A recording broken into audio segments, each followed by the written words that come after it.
그래서 오늘 14장은 구원에 이르는 신앙에 대한 이야기를 하려고 합니다. 여러분이 외면을 꼭 다 읽고 오셔야 돼요. 할 때. 안 읽으면 안 돼. 반복해서 읽어야 돼요. 그거를. 그래서 오늘 예수 그리스도를 믿는 믿음을 어떻게 우리가 설명하고 어떻게 받아들이냐. 구원 없는 진짜 믿음이 무엇이냐.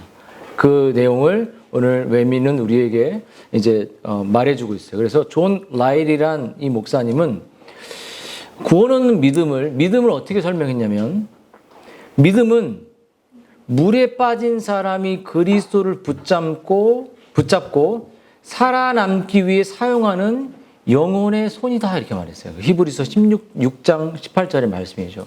영혼의 손이다. 그리고 자, 쓰세요. 여기 영혼에서, 믿음 영혼의 손이다. 김강원 써야지. 응? 자, 또 믿음을 뭐라고 했냐면, 뱀에 물린 이스라엘 백성 있잖아요. 아까 이스라엘 백성이 놋뱀을 바라보고 고침을 받았던 것처럼 죄인이 그리스도를 바라볼 때 사용하는 영혼의 눈이다. 영혼의 눈으로 내가 저 그리스도를 바라보면 살겠다. 영혼의 눈. 아까 뭐랬죠? 영혼의 손, 영혼의 눈. 자, 두 번째, 또 한 가지. 죽어가는 사람이 생명의 떡을 먹을 때 사용하는 영혼의 입이다. 이렇게 먹는 거잖아요. 자, 손, 눈, 입. 그리고 보세요. 또 한 가지. 네 번째. 죽이려고 추격당하는 사람이 튼튼한 요새로 또 안전한 피난처로 피할 때 사용하는 영혼의 발이다. 믿음의 발은 피하게 되잖아. 이렇게. 그래서 여러분, 믿음을 설명할 때 구약은 어떻게 믿음을 설명하고 신약은 어떻게 믿음을 설명할까 할 때, 구약은 믿음을 어떻게 설명하냐. 구약에 신약과 구약이 나눠져 있잖아요. 구약은 믿음을 어떻게 설명하냐면, 하나님 그렇게 될 겁니다. 그게 이제 구약적인, 그리고 하나님을 의지합니다. 이게 시인들이나 구약적 용어의 믿음에 대한 표현이었어요. 여러분, 구약성을 믿음의 행사에 대한 내용을 할 때, 견고하다, 든든히 세우다, 신실하다. 워필드는 견고한 벽이든 믿을 만한 사람이든 견고하거나 의지할 수 있는 것을 가리키는 데 사용하는 게 믿음이라고 말했어요. 그러니까 내가 벽에 의지하는 거야. 자, 은유라, 힘들 때 누구 의지해? 은유리는 엄마 의지하지. 엄마가 의지할 만해? 예수님을 의지해? 자, 우리 동생 가온이 정말 힘들 때 누구 의지해? 누구 찾아? 누구 찾아? 아빠야, 엄마야?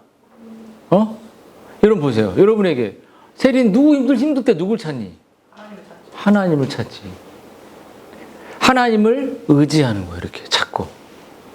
그래서 정말 하나님을 의지하고 하나님의 뜻대로 인도해 주세요라고 말하는 게 구약적인 어떤 그 믿음의 표현이라고 말하죠. 근데 신약은 좀 더 비슷하긴 하지만, 신약에서는 신실한 하나님을 믿고 그 신앙의 고백과 삶으로 나타나는 좀 더 적극적인 표현들이 더 나타난다는 거죠. 근데 크게 차이가 있지는 않다고 말할 수 있죠.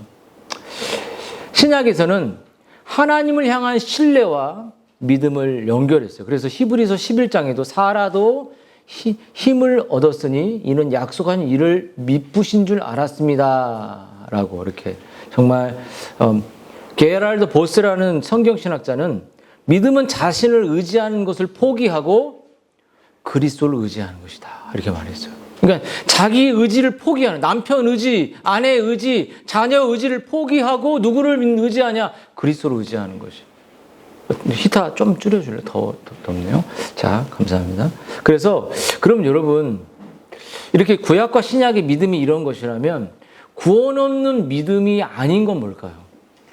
내가 이거 구원 없는 믿음이 이런 건데, 첫 번째 우리가 내 믿음이 진짜 믿음인지를 돌아보기 위해서 약간 부정적인 의미로 내 구원 없는 믿음이 아닌, 구원 없는 믿음이라고 생각했는데 아닌 요소들이 있다는 거죠. 첫 번째, 구원 얻는 믿음이 아닌 것은, 자, 내가 구원받을 만한 믿음이 아닌 것 딱 표시해놔야지. 그 첫 번째는 역사적인 사실을 믿는 거예요. 여러분, 영적, 도덕적 목적 없이 진리를 순전히 지성으로 이해하는 겁니다. 오래 교회 다녔기 때문에. 다시 말해, 영적 진리를 제외한, 역사적인 예수님. 예수님이 정말 이런 무리를 걸으셨구나. 예수님이 죽은 자를 살리셨구나. 그냥 이걸 믿는 거예요, 그냥. 이게 구원 얻는 믿음이 아니라는 거예요. 여러분, 이순신이 장군이 있었다는 사실, 동상이 있었다는 사실, 정말 적군을 물리쳤다는 사실, 이거를 하나의 역사의 사실로 믿는 것처럼 성경도 역사로 보는 거예요. 엄마 아빠가 믿으니까 그런 역사적 사실을 믿는 것처럼 성경을 믿는 거죠. 그래서 바울이 헤롯 아그리빠에게 뭐라고 물어봐요? 선지자를, 그러니까 말씀을 전하는 자를 믿으시나이까? 이렇게 물어봤어요. 아그리빠는 그렇게 물어보니까 믿으시는 줄 아나이다 라고 이렇게 말했죠. 근데 아그리빠가 선지자를 믿습니다 이렇게 말했어요.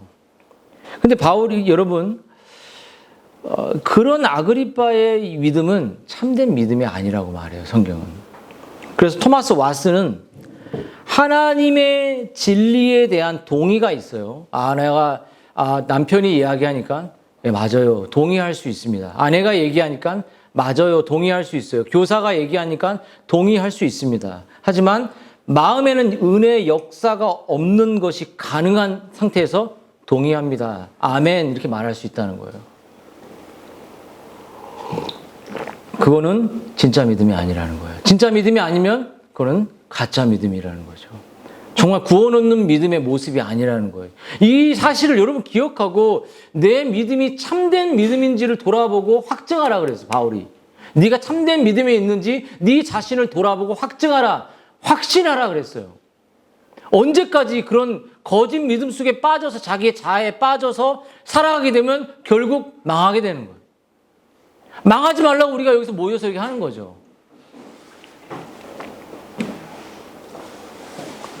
여러분, 누가복음 4장 3절에도 귀신도 뭐라고 말했냐면, 나사렛 예수여, 우리가 당신과 무슨 상관이 있나이까? 왜 우리를 멸하려 왔나이까? 누가복음 4장 34절에 당신은 거룩하신 하나님의 거룩한 자이다라는 사실을, 이 예수님을 보고 귀신도 고백해요. 거룩하신 하나님. 여러분, 귀신보다 그런 고백을 더 합니까? 거룩하신, 어미하신 그런 하나님이라고 고백하세요? 귀신도 고백하는데, 근데 이런 믿음을 가짜 믿음이라고 합니다. 유사 믿음이라고 말한다는 거예요. 여러분, 그럼 참된 믿음이 아닌 또 한 가지, 그게 뭘까요? 그것은 거짓 믿음의 특징의 두 번째는 일시적이고 감정적으로 믿는 것은 참된 믿음이 아니라는 거예요. 자, 시끄러우니까 떠들지 마세요. 이렇게 뒤에 시끄러워. 자, 저 보세요. 일시적이고 감정적이지 않아. 이게 무슨 말이냐면, 여러분, 우리의 믿음의 밭에 네 가지 밭이, 좋은 밭만 구원 얻는 밭이, 세 가지 밭은 다 구원 없는 밭이었어요. 그렇잖아요? 여러분, 가시밭, 길가와 같은 거기에 딱 이렇게 길가에 떨어지니까 새들이 주워 먹어가잖아. 그쵸? 이게 무슨 말이냐면, 굳은 마음의 상태는 이 예배를 딱 떠나는 그 순간, 설교 뭐 들었어? 하면 기억을 못 해요. 근데 세리한테 차 탈 때 맨날 물어보거든요. 기억을 못 해. 아이패드를 또 꺼내. 방금 들었는데도. 그 자기가 단기 기억이 없대. 그 내가 그거는 믿을 수가 있어야지. 영적인 일이라는 거예요. 여러분이 지금 들은 말씀을 집에 가서도 생각이 나야지, 한 주를 살아가지. 맨날 까먹고 유튜브 쇼츠나 보고 정보를 기억해내고 이렇게 했고 애들 가르치면 잘 돼. 이건 기억하잖아요. 그것은 거듭나지 않은 지성을 사용하는 거예요. 근데 여러분 한번 오늘 뭐 들었어? 물어보면 그걸 말할 수 있어야 돼요. 말할 수 있어요. 한 주 승민이 딱 예배 끝나고 나면 말씀이 기억나 안 나? 부분적으로. 저 가짜 믿음일지도 모르죠. 그때. 계속 기억해야 돼. 반추하고. 여러분, 그래서 굳은 마음의 상태는 잠깐 떨어졌다가 말씀이 좋네, 동의가 일어나다가 한 방에 사라져 버립니다. 무서운 거예요. 그 말씀이 삶의 영향과 삶으로 흘러들어가지 못하는 상태가 되는 거예요. 그리고 금방 사라져. 그 말씀을 뭐 들었지 하고 까먹어. 제가 한 달 얘기도 아니에요. 오늘 들은 말씀을 차에서 오늘 물어보는데 기억이 안 난대. 오늘 물어볼 거야. 아이패드 꺼내지 마. 응? 잘 적어. 기억해. 우리가 달려가면서도 말씀을 읽으라고 하는데 하박국이. 근데 뭐 어떻게 그 말씀을 하루를 말씀을 기억해. 적어놓고. 그 또 가지. 여러분 두 번째 밭은 어떤 밭이었냐면 돌밭인데 말씀을 즉시 기쁨을 받아. 아멘. 너무 할렐루야. 찬양해요. 근데 여러분 돌이 너무 많아. 돌들이 그래서 싹이 낳지 못해요. 그래서 정말 어떤 돌이냐면 내 말씀을 깊이 자라나지 못하게 하는 돌들이 많다는 거야, 내 안에. 그게 뭘까요? 세상의 돌인가요? 자아의 돌인가요? 여러분 안에 그 돌들이 많아서 말씀이 자랄 수가 없어요. 그냥 남편이 말하고 아내가 말하면 그렇죠, 맞죠. 요 정도 수준이야. 그건 구원 얻는 믿음이 아니라고요. 그래 자기가 평생 천국에 가놓고 기쁨도 하나도 모르면서 내가 너 도무지 네 믿음이 진짜 믿음인지 모르겠다. 이런 평가를 듣기 전에 지금 여기서 자신을 돌아봐야 되는 거야. 알겠어? 좋은 대학 가는 게 중요한 게 아니에요. 좋은 대학 못 가도 천국 가는 게 좋은 거고, 여러분이 만약에 내 마음속에 좋은 대학 가고 천국 포기하려 그러면 그 사람은 정말 교회를 안 다녀도 되는 사람이에요. 너무 극단적으로 설명했지만 정말 영원한 것을 얻기 위해서 영원하지 않는 것을 버리는 짐 엘리엇 같은 사람이 정말 더 영원하지 않는 것도 하나님 선물로 주시는 거죠. 여러분, 세 번째 가시밭은 뭐죠? 가시밭. 말씀이 딱 떨어졌는데 열매를 또 못 맺혀요. 뭔지 왜 열매 못 맞을까? 오늘 오후에 이 성경 공부할 때 나오는 것 같아. 염려예요, 염려. 세상 염려로 질식해버려요. 여러분, 질식 당하는 거죠. 이 염려의 질식을 이길 수 있는 그 힘은 어디에 있냐면 하나님 말씀밖에 없어요. 여러분, 이스라엘 백성들이 무엇을 먹을까? 무엇을 마실까? 막 경노하고 분노하고 모세에게 외치고 파, 마늘 뭐 이런 걸 달라고, 고기 달라고 외치죠. 여러분, 이 세상 근심이 우리로 염려를 하게 해서 영적인 것을 가치 없게 만들고 영적인 힘을 다 잃어버리게 만듭니다. 그렇죠. 그렇다면 크게 또 한 가지 구원 없는 믿음이 아닌 것은 뭐냐면 이적을 믿는 것, 기적, 직통적인 계시. 하나님이 오늘 나의 이런 말씀 줬다. 막 기적을 체험하는 그런 맹신하고. 응? 여러분 또 한 가지, 이적만 추구하는 그런 믿음은 참된 믿음이 아니라요. 그리고 네 번째, 바른 교리적 고백이 없다면 그것은 구원하는 믿음이라고 말할 수 없어요. 물론 그 안에 구원이 임할 수도 있지만 존 칼빈은 이렇게 말했습니다. 믿음은 무지가 아니라 바른 지식에 기초한다 그랬어요. 참된 믿음은 바른 지식에 기초한다 그랬어요. 여러분, 믿음은 들음에서 나고라고 말했듯이 바른 들음은 뭐냐면 바른 진리의 메시지, 교리의 메시지, 설교의 메시지를 내가 얼마나 바르게 듣는 사람들에게 임한다는 거예요. 바르게 듣고 있어요. 우리 주일학교. 가온이 딱 잘 듣고 있지? 여러분, 그래서 우리의 믿음의 핵심에 바른 교리적 지식을 제거하면은 여러분 그것은 바른 구원의 은혜를 정말 하나님 기뻐하는 진리의 영께서 바른 진리로 우리에게 오셔서 구원을 적용시킬 수 없다는 것이에요. 여러분, 구원하는 믿음은 오늘 오후에 할 성경 공부하고 다 연결되어 있어요. 이 땅에서의 복 받는 것을 믿는 것이 아니에요. 그러니까 구원하는 믿음은 이 세상의 것을 복 받기 위해서 예수 믿으면 복 받아, 이런 복을 받기 위한 믿음이 아니라는 거예요. 여러분, 욥은 뭐라고 말했냐면 자신과 건강과 부를 다 잃었잖아요. 그가 나를 죽이실지라도, 그가 나를 희망이 없게 할지라도 내가 그를 의지하리라. 욥기 13장에 그가 나를 고난 속으로 몰고 가서 나는 희망이 없어 죽을 것 같아 라고 할지라도 나는 그를 의지하고 죽겠다. 이게 구원 없는 믿음이지.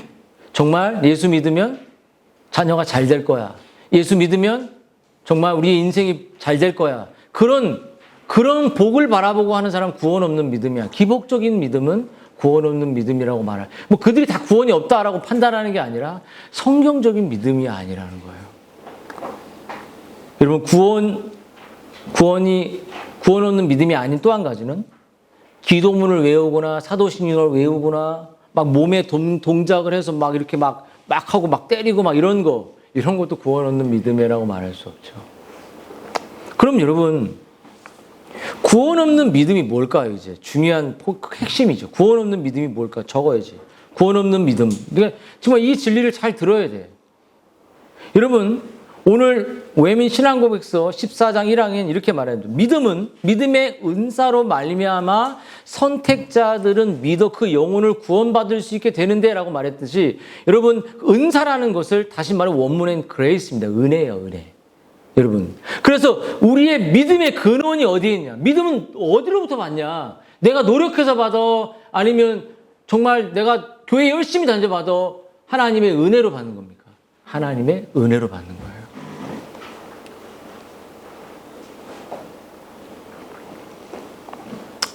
여러분, 그러므로 여러분, 이 구원하는 믿음은 윌리엄 펄킨스는 이렇게 말했습니다.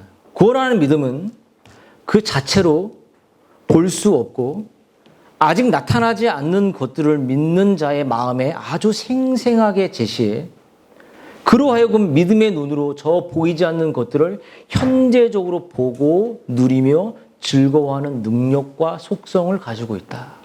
이게 무슨 말이에요? 자, 봐봐.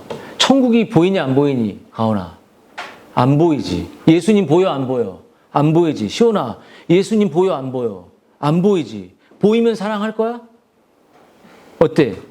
근데 옆구리에 막 도마가 이렇게 만져봐라. 안 믿으니까 구멍 난 게 보여. 예수님 그래서 보지 않고 만지지 않는 사람, 믿는 사람이 더 복 있다 그랬어요. 여러분, 보이지 않는, 너희가 예수를 보지 못해 이제도 그리스도를 사랑한다라고 베드로가 말했던 것처럼 그리스도를 눈에 보이지 않지만 우리의 마음에 눈이 있어. 눈으로 마음엔 귀가 있어. 우리의 마음엔 발이 있어. 우리의 삶에 손이 있어. 우린 그래서 그리스도를 만지고 그리스도를 느끼고 그리스도를 눈으로 볼 수 있는 그 믿음이 진짜 현재적으로 손을 만질 때 꼬물꼬물하게 느껴지는 듯이 그리스도를 만지는 느낌이 있어야 돼. 믿음의 눈으로.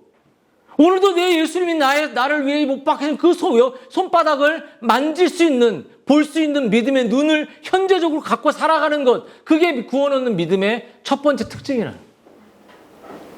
현재성. 여기 한번 여러분 보십시오. 여기에 구원 없는 믿음을 갖고 있습니까? 아니면은 보지 못해도 즐거워하고, 아니면 정말 예수 믿으면 내 자녀 잘 되게 해줘야죠, 이런 기복적 복을 갖고 있는지.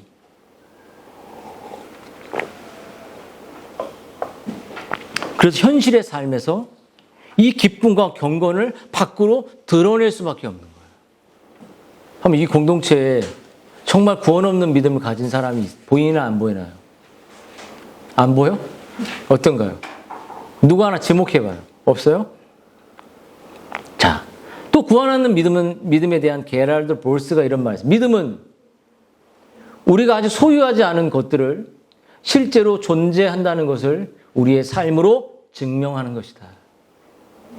내가 증거에 의하여 어떤 것의 참됨을 확신하듯 보이지 않는 것들이 실제로 존재한다는 것을 믿음으로 말미암아 확신한다면서 믿음은 증거가 같다. 내 삶의 위트네스를 나의 목격이 되고 증인인 거예요. 증인이에요. 내가 증인이 되는 거예요. 내가 너희 이 모든 일에 증인이다라고 승천하시면 누가복음 마지막 장에 그렇게 기록되어 있어요. 이 예수님의 부활을 누가 합니까? 그랬더니 이 마리아와 누가 안다. 하지만 너희들은 이 모든 것에 증인이 위트네스라고 말했어요. 위트네스가 뭐죠? 내가 이 사실을 보았습니다라고, 이 사실을 믿고 있습니다, 이 사실을 살아갑니다라고 증거로 보여주는 거예요. 자녀한테 보여주는 거예요. 자녀한테 그게 안 보이니까 뭐만 보여? 공부했냐? 세상 것만 보여. 세상에 공부했냐? 뭐 했냐? 여러분이 증인이 되지 않는다면 아이들이 무슨 증인이 되라고. 여러분은 가장 나쁜 것을 주고 있는 것이에요. 자녀들에게. 예수 그리스도의 그 실제와 사랑과 그 현실을 부모가 보여주지 않고 그 자녀에게 잘 되길 바라는 여러분은 아주 악독한 것이죠. 그렇지 않겠습니까? 네가 이 모든 일의 증인이라고 누가복음 24장에 딱 말하고 있어요. 마지막 승천하시면서 우리들에게 그 증인의 사실을 맡겨줬어요. 목격자야. 그러면 목격자는 말하죠. 아, 봤어요. 이거 내가 이 사실입니다. 여러분, 예수를 믿는지 안 믿는지 증인되는 구원 없는 믿는 아이들이 다 알아요. 거짓말하는 신앙 그만하세요. 이제 그만 숨어 다니고 시간 낭비하지 말고 세상으로 가서 살아야 돼요. 우리가 그렇지. 너무 돈 아깝잖아. 시간 아깝잖아. 아니면 이게 맞다면 어영부영 하지 말고 위트네스 목격자로 살아야죠. 여러분, 구원하는 믿음에 대한 프란스키 쿠스트레트니스가 이런 말을 했습니다. 믿음은 장래의 복이 동의를 통해 지성의 생각으로 존재하게 만들기 때문에 히브리서 11장에 노아, 아브라함, 모세 그 밖의 사람들도 그것을 증명해 준다. 그러니까는 그 히브리서 11장의 사람들은 보지 못한 것을 본 것처럼 살았다는 거죠. 또 한 명의 사람, 세뮤얼 윌러드라는 사람이 그랬어요. 구원하는 믿음은 오직 하나님 외에 다른 대상을 사랑하지 않는 거다. 여러분 어때요, 시온아? 하나님 사랑하니? 고백해야 돼. 사랑하니? 아멘? 봐봐요. 오직 하나님이 우리의 모든 비참에서 나를 구원하시고 나와 내 가정의 완전한 행복을 수요할 수 있는 분이다. 그것을 알게 될 때 여러분 어떻게 될까요? 그리스도만을 사랑하게 되겠죠.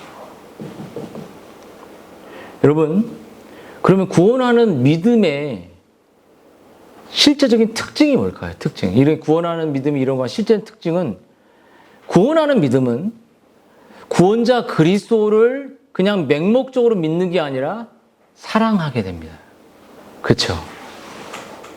여러분 남편을 신뢰한다. 아내를 신뢰한다. 자, 봐봐요. 가온이 봐봐. 엄마를 신뢰해 안 신뢰해?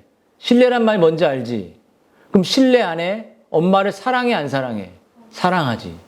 두 가지가 같이 있는 거예요. 은율이 엄마를 신뢰해 신뢰하지 않아? 사랑해 사랑하지 않아? 자, 구원하는 믿음은 사랑과 믿음이 동시에 가는 겁니다. 사랑하면서 그리스도를 믿는 것이에요. 그리스도를 사랑하지 않고 그리스도를 믿을 수 없죠. 나를 위해 죽으셨는데요. 그래서 믿음은 정말 진리에 대한 동의 이상의 것이 뭐냐면 사랑하게 된다는 거예요. 사랑하면, 내가 엄마를 사랑하면 엄마가 힘든 걸 알고 삶이 나오는 거죠. 그래서 여러분, 구원하는 믿음의 특징 중에 첫 번째는 하나님에 대한 경험적인 지식을 갖게 됩니다. 아덤 핑크라는 사람이 이런 말을 했어요. 그리스도에 대한 이론적 지식으로 충분하지 않고 성령이 나누어 주시는 그리스도를 아는 영적 초자연적 지식이 있어야 돼. 이게 무슨 말이냐면 아까도 apply란 말을 했잖아요. 성령이 하시는 일은 구원을 어떻게 하시죠? 적용하시죠. 그러니까 무슨 말이냐면 성령께서 진짜 신자에게 구원을 발라주세요. 구원을 먹여주세요. 구원을 느끼게 해주세요. 구원을 인식하게 해줘요. 구원을 갈망하게 해줘요. 구원에 대한 기쁨이 넘쳐나게 하세요. 어플라이, 적용하고 발라주시고 우리의 영혼을 깨닫게 하세요. 그때 어떻게 되죠? 구원의 지식은 경험이 되고 삶이 되고 나를 움직이게 되고 노래하게 되고 순종하게 되고 무릎 꿇게 되는 거예요. 구원의 지식은, 구원 얻는 믿음은 추상적인 게 아니야. 동의가 아닙니다. 삶으로 증명해야 되고 노래하게 돼요. 칼빈이 그랬어요. 그리스도를 믿는 믿음은 두뇌보다는, 머리보다는 가슴에 속한 것이다. 이해보다는 성령에 속한 것이다. 여러분, 구원 없는 믿음은 내가 믿어요 이게 아니에요. 여러분 가슴으로 알아요. 믿는지 안 믿는지. 세리 믿니? 네 가슴으로 믿어?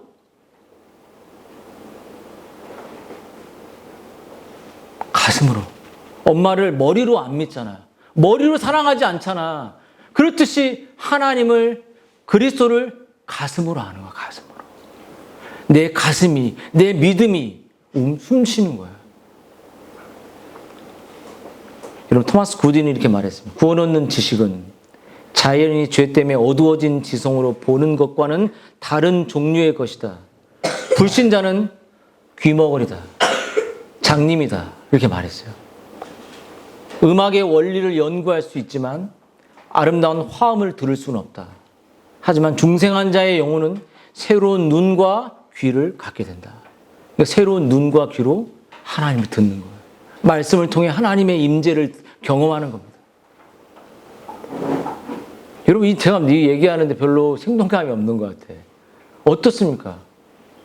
정말 여러분 안에 이러한 생동감이 없다면 여러분의 믿음은 그냥 내가 잘되게 해주겠지, 그런 기복적인 믿음에 불과할 수밖에 없다는 거예요.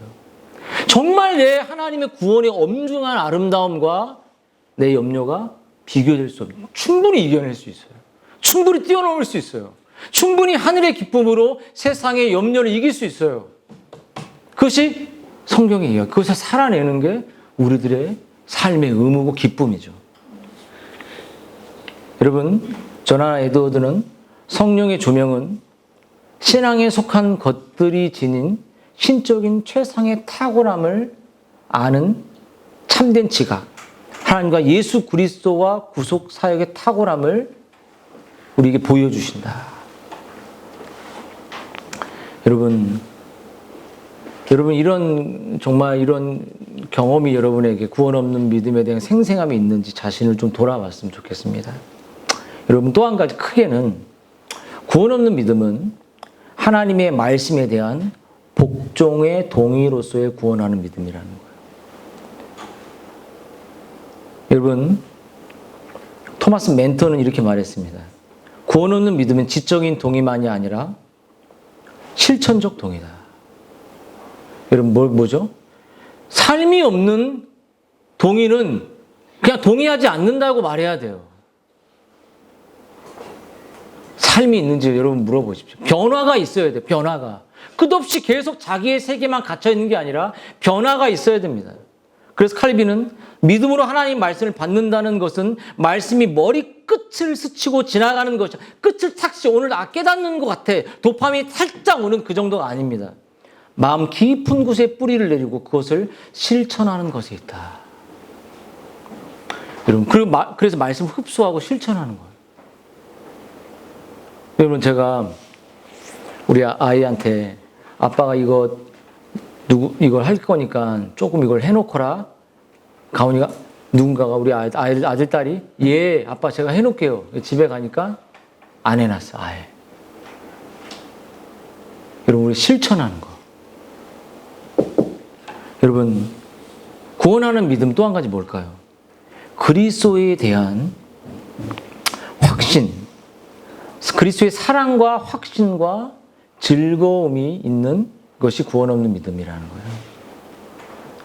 여러분, 마태복음 13장 44절에 보면, 제가 어제도 우리 아이들과 이 말씀으로 잠깐 정도 말씀을 나눴는데, 여러분, 여러분의 보화에 대한 비유죠, 보화. 여러분의 마음속에는 정말 그리스도 안에 있는 보화를 얻기 위해서 자신을 모두 버려야 한다는 이 보화의 이야기는 우리들에게 의미가 있는 거죠.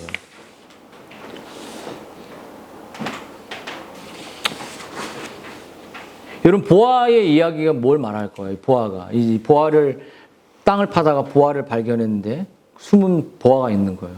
그래서 숨겨두고 자기 소유를 다 팔았어요. 자기 게 하나도 없어요. 그리고 보아가 뭐죠? 그리스도의 구속, 그리스도의 사랑, 하나님의 은혜, 하나님 인도하심. 이것을 얻기 위해서 자신의 소유를 팔았는데 거기 성경에 뭐라 하면 즐거움으로 이렇게 나와요. 즐거움. 여러분, 그리스도가 즐겁지 않고 그리스도가 사랑스럽지 않고 그리스도가 내 안에 기쁨으로 넘쳐났지 않다면 여러분, 세상의 보아가 다시 떨어지면 그리스도를 버려버릴 수밖에 없어요. 그래서 그리스도를 여러분들에게 세상의 것을 보아라고 여기는 한 그 그리스도를 당장이라도 버리기 때문에 보아를 안 주시는 거죠. 모세도 저 애굽의 보아를 버려두고 이렇게 말하잖아요. 응? 여러분, 이 그리스도에 대한 사랑, 그리스도가 내 삶에서 너무나 즐거운 거예요. 그래서 나 삶의 시간과 삶의 물질과 삶의 에너지와 삶의 모든 가치를 다 그 보아를 얻고 사는데 다 써버리는 거예요. 근데 공허한 게 아니라 즐거워. 거기 짧은 구절 안에 즐거워하며. 여러분, 정말 즐거운지 돌아가 보십시오. 여러분, 저 보세요. 보아 대신 그리스도를 발견해서 즐겁습니까? 어떠세요? 응? 우리 김선욱 권사님, 주아가 즐거우세요? 그리스도가 더 즐겁습니까? 그리스도가. 우리 희연자매 어때요? 김배성 집사님, 김성욱 집사님과 그리스도인가요? 그리스도라고 말씀하셨습니다. 집사님 마음속에, 배성자의 마음속에 그리스도가 있어요. 그렇죠? 그리스도는 주아를 보면 즐겁잖아요. 우리가 한번 이렇게 아이들 이렇게 모두가 주아 이렇게 웃는 거 보면 그냥 서로 얼굴 보고 짜증은 안 나지만 좀 이렇게 표정 별로 안 좋지만 주아를 보면 기쁨이 넘치잖아요. 여러분 어떻습니까? 저를 볼 때도 기쁨이 넘치나요? 아니면 저 말고 제 등 뒤에서 지금도 이 보아 되신 자신을 사랑하라고, 내가 너를 위해서 생명을 주었다고, 내가 너를 위해서 모든 것을 주었다고, 너 정말 구원 없는 믿음으로 나를 사랑해서 실천하는 거냐고, 정말 나를 행동하면서 나를 따르고 있냐고, 너를 정말로 억지로 그냥 동의하는 수준이 아니라 정말 나를 사랑해서 네 삶의 시간을 줘도, 네 에너지를 줘도, 네 가정과 교회를 세우는데 나를 위해 네 것을 다 소유를 바쳐도 너 즐겁냐 묻는 거예요. 그러면 그의 나라와 의의를, 그리스도의 모든 것을 때 내가 모든 것 다 줄 거야. 거기서 그게 나오는 거예요. 근데 우리는 뭐죠? 이 모든 것을 다 주고 내가 당신을 섬기겠다고 말하죠. 내가 서울대학 가면 주님을 그런 소리 하지. 주님은 서울대가 필요 없는 분입니다. 주님은 연고대가 필요 없는 분이잖아요. 모든 것을 완전한 분이잖아요. 주님이 원하시는 것은 상한 마음이죠. 주님이 원하시는 것은 자기를 사랑하는 실천적 믿음이죠. 주님이 원하시는 것은 있는 모습 그대로 나오는 것이죠. 주님은 지 보아를 발견하고 자기의 소유를 주기를 아까워하지 않는 사람에게 자신의 구원의 기쁨을 나누고 구원과 교제하고 이 땅 가운데서 이웃을 섬길 수 있는 힘을 주시고 능력을 주시죠. 여러분이 정말 구원 얻는 믿음인지 자신을 돌아보셨으면 좋겠습니다. 자, 조나단 에드워드 글을 읽고 마치겠습니다. 성령의 조명은 신앙에 속한 것들이 지닌 신적인 타고남을 아는 참된 지각과 예수 그리스도와 구속 사역의 탁월함, 복음에 계시된 하나님의 길과 사역에 대한 실제적인 지각을 가져다 준다. 영혼의 빛인 그리스도의 빛은 그 사람을 효과적으로 변화시킨다. 그 빛은 성령의 빛이죠. 마음을 보기의 근원이신 하나님께로 돌이키고 하나님을 자신의 유일한 소망으로 선택하게 만든다. 이 성령의 빛은 오직 이 빛만이 영혼을 그리스도께로 데려다 준다. 이 진리의 빛, 진리의 말씀을 통해서 일하신 진리의 영이 우리를 진리 되신 그 그리스도께로, 진리 되신 말씀으로, 진리 되신 하나님께로 인도하여 우리를 행복하게 한다. 여러분, 이러한 복된 여러분의 인생이 되기를 주님의 이름으로 축원드립니다.